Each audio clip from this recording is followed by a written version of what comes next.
sabda bahagia. Nah, siswa-siswi sekalian, adapun tujuan kita mempelajari tema ini, yakni diharapkan para siswa-siswi sekalian yang pertama menjelaskan alasan setiap orang ingin hidup bahagia.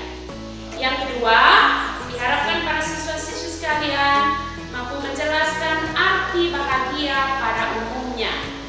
Yang ketiga, para siswa-siswi sekalian menjelaskan arti bahagia menurut Yesus dan berdasarkan kitab suci Injil Matius bab 5 ayat 1 sampai dengan 12. Dan yang keempat, diharapkan para siswa-siswi sekalian mampu menyebutkan orang-orang yang disebut bahagia oleh Yesus di dalam kitab suci.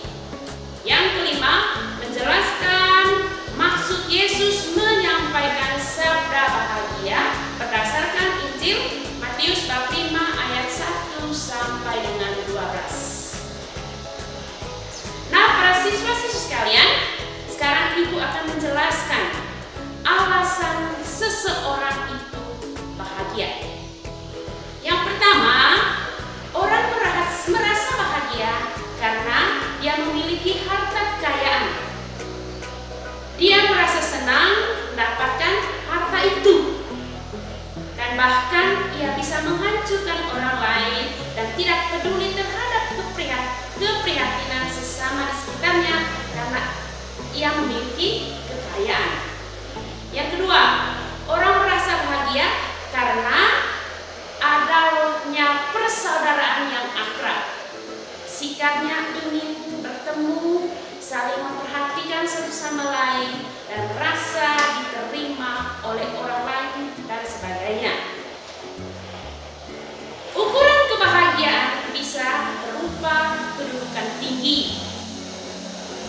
Orang macam ini akan berusaha agar dapat memperoleh kedudukan itu dengan cara menjilat atasan, menyingkirkan teman, dan dianggap itu merupakan saingannya. Oke, siswa-siswi sekalian, sekarang kita akan membahas pengertian bahagia. Ya, menurut Kamus Bahasa Indonesia, bahagia itu berarti keadaan atau suasana hati yang tenteram, hati yang damai, suasana hati yang bebas dari rasa susah. Secara umum, orang mengatakan bahwa kebahagiaan diartikan sebagai pemenuhan dari semua kebutuhan, baik itu jasmania maupun rohania. Jika segala keinginan kita terpenuhi, maka orang pasti akan merasakan bahagia. Oke, sekarang kita akan melihat bagaimana dasar biblis tentang kebahagiaan itu. Ibu minta para siswa-siswi sekalian membuka kitab suci Injil Matius bab 5 ayat 3 sampai dengan 12. Ya. Di dalam Injil itu kita akan melihat tentang Yesus menyampaikan sabda bahagia. Sabda bahagia itu mengandung dua aspek yang mengatur kehidupan manusia. Yang pertama, aspek iman. Aspek imannya itu ada di Injil Matius bab 5 ayat 3 sampai dengan 6.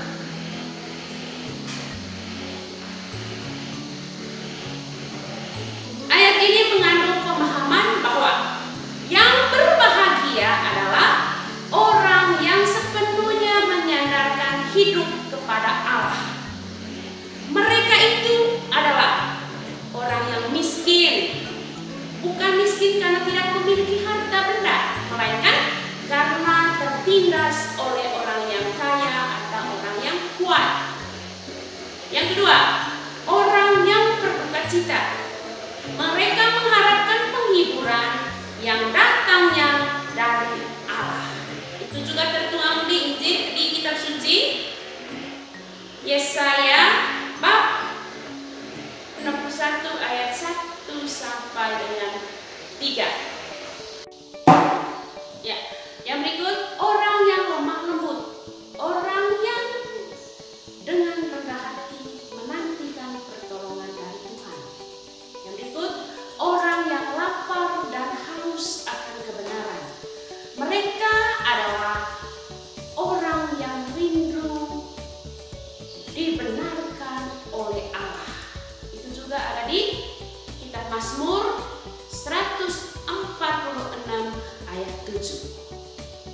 Yang kedua, aspek sosial.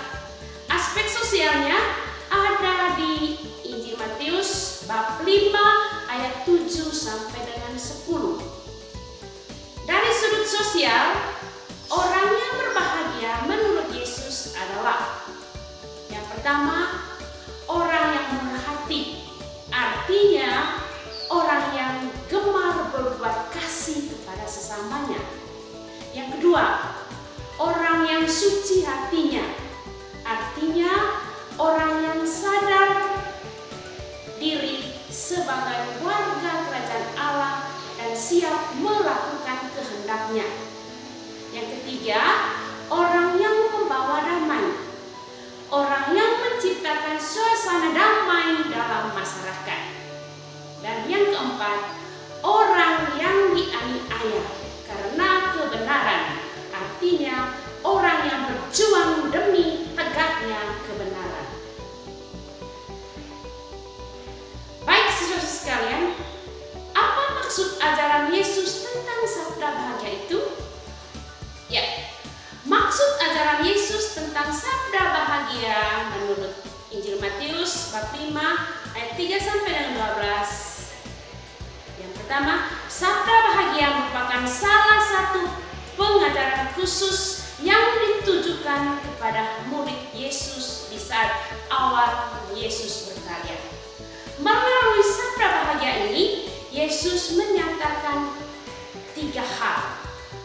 Yang pertama, Yesus ingin mempersiapkan para muridnya untuk menghadapi dunia yang orientasi kehidupannya sangat berlainan dengan kehendak Allah. Yang kedua, sabda bahagia mengandung nilai eskatologis atau berkaitan dengan akhir zaman sebagai syarat masuk surga. Yang ketiga, sabda bahagia merupakan hukum baru untuk menggantikan hukum lama yang mengatur relasi manusia dengan Tuhan dan dengan sesama yang berdasarkan pada kasih. Baik para siswa-siswi sekalian, sekarang kita akan melihat kata-kata kunci dalam sabda bahagia Yesus. Ya, yang pertama, kata miskin di hadapan Allah. Artinya, mereka yang memiliki sikap percaya secara mutlak dan berserah kepada Allah dan bukan mengandalkan kekuatan hidup atas kekayaan atau kekuasaan, protisme dan sebagainya. Kata yang kedua, berduka cita. Yang dimaksudkan di sini bukan orang yang menangis karena tersinggung, dimarahi, diejek, kecewa, putus asa, patah hati, melainkan orang yang dalam penderitaannya tetap sabar, tetap setia kepada Allah dan tidak pernah putus asa. Kata kunci yang ketiga yakni lemah lembut. Yang dimaksudkan dengan lemah lembut adalah orang yang dengan rendah hati, yang tidak mengumpat, mengancam orang lain, tidak bereaksi keras bila dihina dan dilukai perasaannya. Kata kunci yang berikut, lapar dan haus akan kebenaran. Maksudnya adalah orang yang lebih mengutamakan kebutuhan rohani demi terwujudnya pemerintahan kerajaan Allah. Kata kunci yang berikut yakni murah hati. Maksudnya bahwa orang yang murah hati adalah orang yang mau mengampuni sebagaimana Allah juga murah hati dan senantiasa mau mengampuni.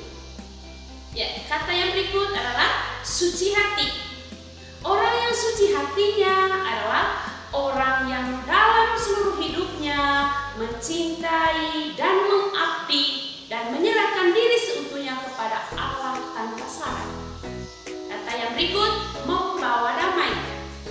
Orang yang membawa damai adalah orang yang bekerja untuk meningkat kesatuan, kerukunan, dan cinta kasih persaudaraan sejati antara manusia. Kata kunci yang berikut yakni dianiaya oleh sebab kebenaran. Orang Kristen diajak untuk memperjuangkan kebenaran sekalipun mereka mendapat berbagai penganiayaan. Kata kunci yang berikut, karena aku, kamu dicela dan dianiaya. Orang Kristen diajak untuk selalu setia kepada Kristus sekalipun mereka mendapat berbagai macam celaan dan penganiayaan sebagai bukti bahwa mereka mencintainya. Nah, para siswa sekalian, contoh-contoh perwujudan sabda bahagia dalam kehidupan kita setiap hari seturut teladan Yesus. A. Miskin di hadapan Allah. Contohnya dalam kehidupan sehari-hari, kesederhanaan hidup lewat sikap, tutur kata, dan perbuatan, menerima apa adanya sambil mengandalkan Tuhan di dalam hidup. Yang kedua atau B, berbukacita, sabar dalam menanggung penderitaan hidup. Contoh, bandingkan Mother Teresa dan Suster Virgula. Mereka sangat-sangat menyayangi orang yang mengalami penderitaan. Yang berikut, lemah lembut, tidak cepat marah, tidak cepat emosi, tidak memaksa kehendak atau kemauan, tidak cepat mengancam orang lain bila ada masalah, kemauan tidak dituruti. Yang berikut, lapar dan haus akan kebenaran. Orang yang lebih mengutamakan kebutuhan rohani, kehidupan doanya, sikap hidup yang baik yang membawa orang untuk lebih dekat dengan Tuhan. Murah hati, dia suka mengampuni, memaafkan, menolong lewat kata-kata, doa, dan tindakan nyata. Yang berikut, suci hati, mengabdi dan menyerahkan seluruh dirinya kepada Allah. Yang berikut, suci hati, mengabdi dan menyerahkan seluruh dirinya kepada Allah. Yang berikut, membawa damai, orang yang selalu menciptakan persatuan, kerukunan, persaudaraan, cinta kasih antara manusia. Yang berikut, dianiaya oleh sebab kebenaran. Bandingkan dengan kehidupan para martir. Para martir itu maksudnya orang yang mati demi Kristus. Dan yang berikut, karena aku, kamu dicela dan dianiaya.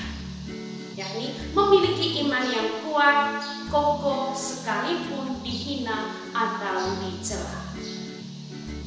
Nah, siswa-siswi sekalian, materi kita hari ini sudah selesai. Harapan Ibu semoga semuanya dapat dipahami. Dan akhirnya Ibu menyampaikan bahwa pertemuan kita minggu depan membicarakan tentang kasih yang tidak membedakan. Baik, para siswa sekalian, mari kita menutup pelajaran kita dengan berdoa. Dalam nama Bapa dan Putra dan Roh Kudus. Amin. Terima kasih ya Tuhan, karena Engkau sudah menyertai kami dalam pelajaran ini. Dan kami mohon semoga semua yang telah dibicarakan tadi dapat kami pahami di dalam kehidupan kami setiap hari. Semuanya ini kami haturkan kepadamu dengan perantaraan Kristus Tuhan kami. Amin. Atas nama Bapa dan Putra dan Roh Kudus. Amin. Ya, sampai jumpa lagi.